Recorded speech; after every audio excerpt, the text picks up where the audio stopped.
তোমাদের বললাম একটা অ্যাডভেঞ্চার আছে দারুণ, সেই অ্যাডভেঞ্চারের উদ্দেশ্যে চলেছি। তোমাদের বলেছিলাম আগেই, কীভাবে যাবো জানি না, কী কন্ডিশন হবে জানি না, তবে যাবো তো বটেই। একটা দারুণ ঘটনা ঘটতে চলেছে আজকে, ঘটনার সাক্ষী তোমরা থাকো। আমি এখন বেগমপুর স্টেশন থেকে যাচ্ছি সেই জায়গার উদ্দেশ্যে। দেখো এখন রয়েছি লঞ্চে, তো বেগমপুর থেকে ট্রেনে করে হাওড়া এলাম। এবার আমরা লঞ্চে করে যাচ্ছি কোন দিকে বলো তো? টার্গেট হচ্ছে খিদিরপুর।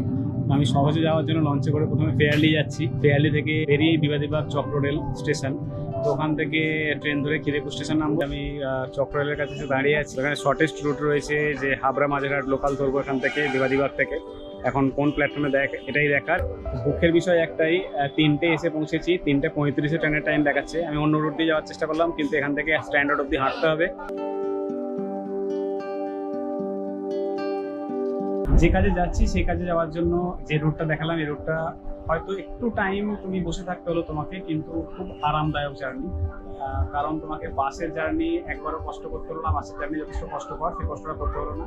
ট্রেনের জার্নি তুমি আরামসে যেতে পারো ট্রেনে করে। তো এইভাবে কিন্তু তুমি হাওড়া থেকে খুব সহজে পেন্সিল ঘাটে চলে আসতে পারো।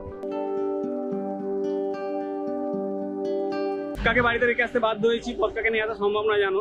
এই দেখো এখানে একটা পার্টনার পেয়ে গেছি। আমরা দেখলে খিদিরপুরে নেমেছি।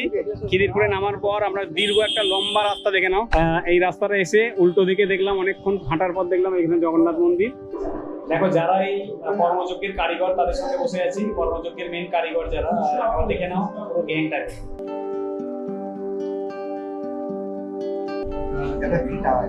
ফিরবো, আর কিভাবে ফিরি সেটাও তোমাদের দেখিয়ে দিচ্ছি।